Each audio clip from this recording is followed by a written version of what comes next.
નમસ્તે દર્શક મિત્રો, આજે આપણે કાલચક્રમાં સવારે ચિંતા એ કરવી છે કે ગુજરાતમાં પ્રદૂષણનું મોતનું તાંડવ ખેલાઈ રહ્યું છે.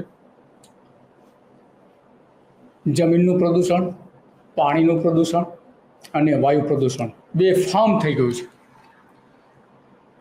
નરેન્દ્ર મોદી મુખ્યપ્રધાન હતા ત્યાં સુધી કોઈ પગલાં લેવાયા નહીં. એનો એક ગંભીર અહેવાલ 2011માં CAGએ જાહેર કર્યો હતો. એમાં એટલી ચોંકાવનારી વિગતો હતી કે એ વાંચીને કોઈ પણ નાગરિક હલબલી જાય એટલી વિગતો હતી. એમાં એટલા મોટા પ્રમાણમાં હતી. અને એ જે પ્રદૂષણ દૂર કરવા માટે ગુજરાતમાં ઉદ્યોગોને સામે બહુ ઓછા રેર પગલાં ભરવામાં આવ્યા છે. નોટિસ આપે, થોડા દિવસ સીલ મારી દે, ફરી એ જ ઉદ્યોગ ચાલુ થઈ જાય. આ નીતિ નરેન્દ્ર મોદીની રહી હોવાનું છે. ગુજરાત પ્રદૂષણ નિયંત્રણ બોર્ડના અનેક દસ્તાવેજો બોલી રહ્યા છે. અને આ જે રિપોર્ટ જે છે એ અત્યંત ગંભીર એટલા માટે છે કે એમાં જે કંઈ રજૂ કરવામાં આવ્યું છે એ મોટાભાગનું તો જો કે એમાં પાણીના પ્રદૂષણ અને જમીનના પ્રદૂષણની વાત કરી છે.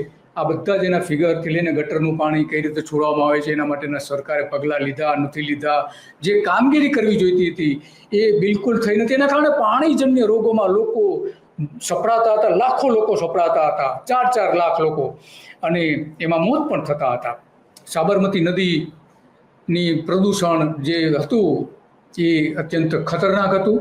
અને એટલા માટે આજે આપણે વાત કરવી છે કે નરેન્દ્ર મોદી ગુજરાતના મુખ્યપ્રધાન રહ્યા. એમણે ગુજરાતને પ્રદૂષણના મોતના તાંડવમાં ધકેલી દીધું. આ અંગેનો અમેરિકન સંસ્થાનો એક અહેવાલ જે હતો એ અત્યંત ગંભીર અહેવાલ હતો. અને એમાં સ્પષ્ટપણે કહેવામાં આવ્યું હતું કે ગુજરાતમાં વિશ્વભરમાં જે 81 લાખ લોકોના મોત વાયુ પ્રદૂષણના કારણે થાય છે. ભારતમાં 21 લાખ લોકો મરે છે.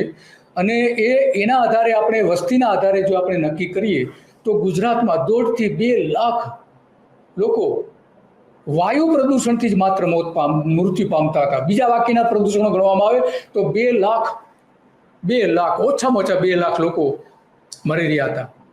આ જે આખો અહેવાલ જે રજૂ કરવામાં આવ્યો હતો ઝેરી હવાના કારણે, એમાં બાળકો પણ મોટા પ્રમાણમાં મોત થાય છે. અને આ મોત એવું છે કે ધીમું મોત હોય છે, કોઈને ખબર નથી પડતી. અદ્રશ્ય ઝેર શ્વાસમાં લઈ રહ્યા છે. અત્યારે ગુજરાતના મોટાભાગના શહેરમાં એવી પરિસ્થિતિ છે. અને એમાં જે ઇન્ડસ્ટ્રીયલ વિસ્તારો છે જે ગુજરાતમાં અલગ અલગ જગ્યાએ, ત્યાં પણ આ જ પરિસ્થિતિ છે. તો એ જે અમેરિકન સંસ્થા, એ સંશોધન સંસ્થા જે છે હેલ્થ ઇફેક્ટ્સ ઇન્સ્ટિટ્યૂટ, કે જેમણે 2021માં આ અહેવાલ જાહેર કર્યો હતો, અને એમાં આ બધી જ વિગતો મૂકવામાં આવી હતી. અને આ મોતનું તાંડવ ખેલાઈ રહ્યું છે ગુજરાતમાં. કારણ કે એનું કારણ એકમાત્ર બતાવે છે આ રિપોર્ટ જે છે એ રિપોર્ટ સ્પષ્ટપણે કહે છે કે ગુજરાતે આ પ્રદૂષણ એટલા માટે થવા દીધું, એણે એવું કારણ આપ્યું હતું CAG સમક્ષ કે જો અમે આ પ્રદૂષણ સામે આકરા પગલાં ભરીએ તો બીજા રાજ્યો અમારાથી આગળ નીકળી જાય. આવો ઓફિશિયલ જવાબ આપ્યો હતો. એનો મતલબ એ થયો કે આપણા વડાપ્રધાને ઈરાદાપૂર્વક આ પ્રદૂષણ થવા દીધું અને એના કારણે આ મોતનું તાંડવ ખેલાયું છે. આજે પણ એટલા જ મોત થઈ રહ્યા છે.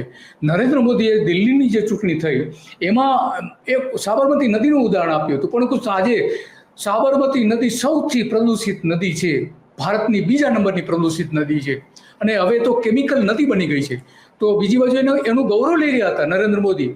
થોડા કિલોમીટરમાં, 12 કિલોમીટરમાં જે નર્મદાનું ઉછીનું પાણી સાબરમતીમાં ઠાલવેલું અને રિવરફ્રન્ટ બનાવી, એને આધારે એ કહે છે કે મેં નદીને જીવંત કરી.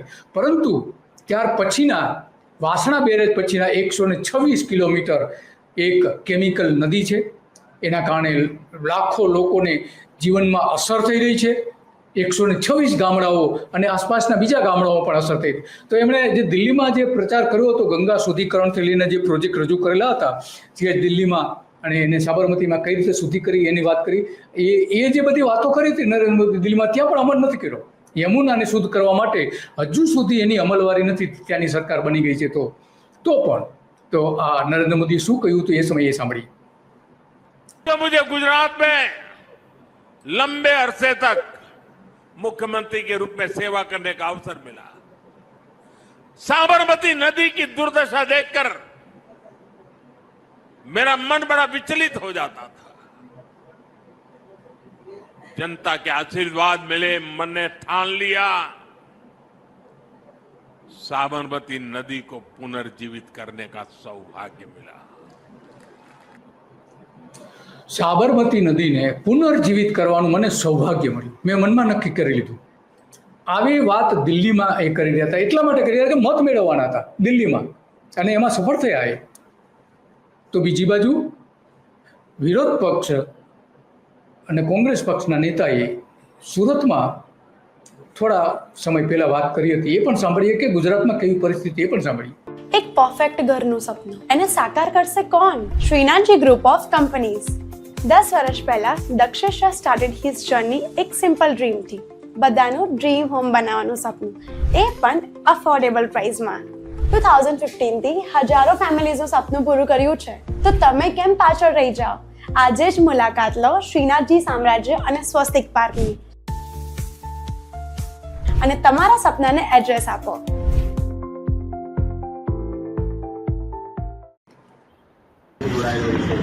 અમિત ચાવડા. ગુજરાતમાં વિકાસના નામે જે રીતે ચોક્કસ લોકોની મિલીભગત દ્વારા તે વિનાશ તરફ આગળ વધી રહ્યા છે, એ આપણા સૌના માટે ચિંતાનો વિષય છે. વિકાસ પુરુષના શાસનમાં ઉદ્યોગપતિઓ અને સરકારી પાણીમાં ઊભું થાય, અને એ ભૂગર્ભ જળ પીવાને કારણે જે રોગો વધી રહ્યા છે, એ ચામડીના રોગો હોય, વાળ ખરવાથી લઈ અને કેન્સરના રોગોના પ્રમાણમાં ખૂબ મોટો વધારો થઈ રહ્યો છે. એક તરફ ગુજરાત પોલ્યુશન કંટ્રોલ બોર્ડ કે જેની આ પ્રાથમિક જવાબદારી છે એ નિભાવવામાં સદંતર નિષ્ફળ છે. એક તરફ ગ્રીન ટ્રિબ્યુનલના જે નિયમો છે, કાયદા છે, આદેશો છે, એનો કોઈ પણ રીતે અમલ કરવામાં નથી આવતો. એની માટેનું જે મોનિટરિંગની વ્યવસ્થા છે એ સદંતર નિષ્ફળ ગઈ છે. એની પાછળનું એકમાત્ર કારણ છે એ સત્તામાં બેઠેલા લોકોના રાજકીય પીઠબળથી કેટલાક ઉદ્યોગો બેફામ બન્યા છે. તમામ કાયદા કાનૂન નીતિ નિયમોની એસી તેસી કરવામાં આવી રહી છે, અને એને રોકવાવાળું જે તંત્ર છે એ લેબર ડિપાર્ટમેન્ટ હોય, સેફટી માટેના અલગ અલગ વિભાગો છે, અને ખાસ કરીને ગુજરાત પોલ્યુશન કંટ્રોલ બોર્ડ કે જેણે આને રોકવા માટે કાયદા કાનૂન નીતિ નિયમોનો અમલ કરવાનો હોય છે, એનું મોનિટરિંગ કરવાનું હોય છે, એ આજે પણ થતું નથી. આ અમિત ચાવડા કહી રહ્યા છે, કોંગ્રેસના પ્રમુખ અને ધારાસભ્ય.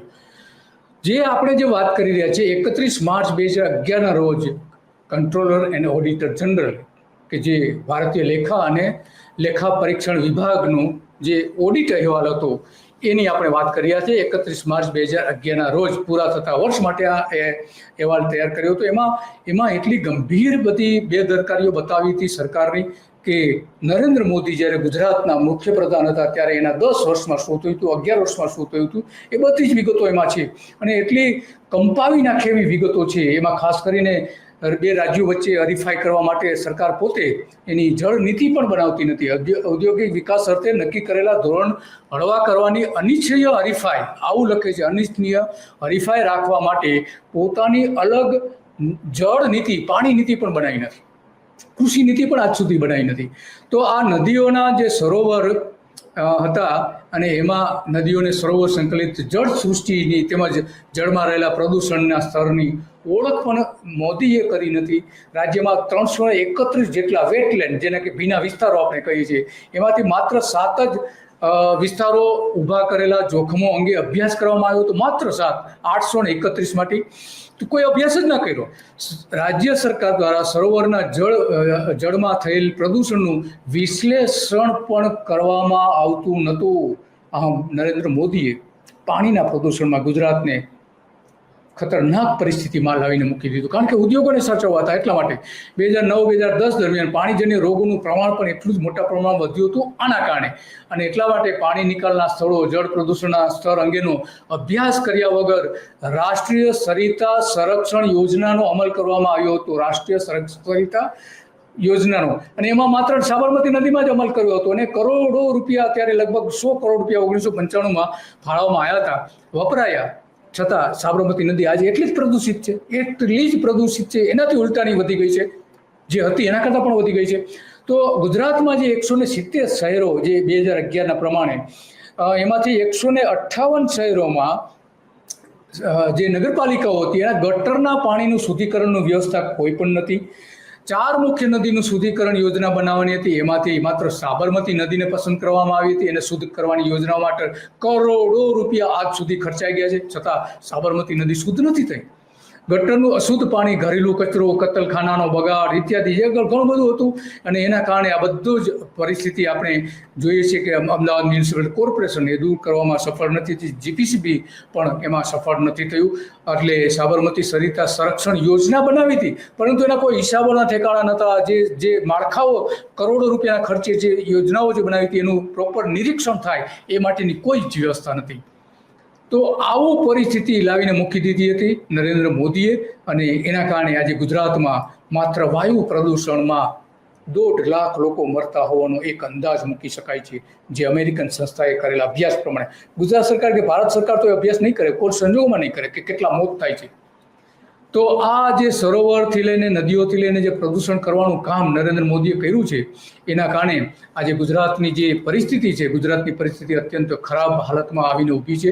અને એટલા માટે આજે આપણે ચિંતા કરીએ છીએ કે આવી પરિસ્થિતિના કારણે ગુજરાતમાં મોતનું તાંડવ, પ્રદૂષણમાં મળતા લોકોનું મોતનું તાંડવ ખેલાઈ રહ્યું છે. અને એના માટે જો કોઈ જવાબદાર હોય તો નરેન્દ્ર મોદી અને એ પહેલાંની કેટલીક સરકારો પણ એટલી જ જવાબદાર છે કે જેણે આ ઉદ્યોગો લાવવા દીધા. કેમિકલ્સ, કાપડ ઉદ્યોગ જેવા અનેક ઉદ્યોગો લાવીને ગુજરાતના લોકોનું ધનોત કાઢી નાખ્યું છે. જે આ મોત એવા છે કે પહેલી નજરે દેખાતા નથી, પરંતુ એના અસર શું થઈ રહી છે એ અસરના આધારે લોકોને જે મોત થાય છે એની વાત અમેરિકન સંસ્થા કરી રહી છે. તો આજે બસ આટલું જ કાલચક્રમાં, અને આની આવી જ બાબતો ઉપર આપણે રોજ સવારે 9 વાગે ચર્ચા કરતા રહીશું. અને જે આપણા સત્તાધીશો છે એણે જે ગુજરાતનું નખોદ વાળ્યું છે એ હવે પછીના નેતાઓ એવું ન કરે એનું યાદ કરાવવા માટેનો આ કાર્યક્રમ છે.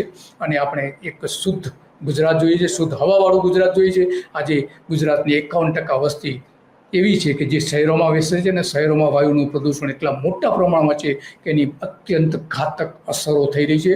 અને એવું એક અનુમાન છે કે 2030 પછી ભારતના મોટા જે શહેરો છે એમાં રિવર્સ માઇગ્રેશન આ પ્રદૂષણના કારણે થશે. બસ આજે આટલું જ, અને આવા જ મુદ્દાઓ પર આપણે રોજ સવારે 9 વાગે કાલચક્રમાં ચર્ચા કરતા રહીશું. નમસ્તે.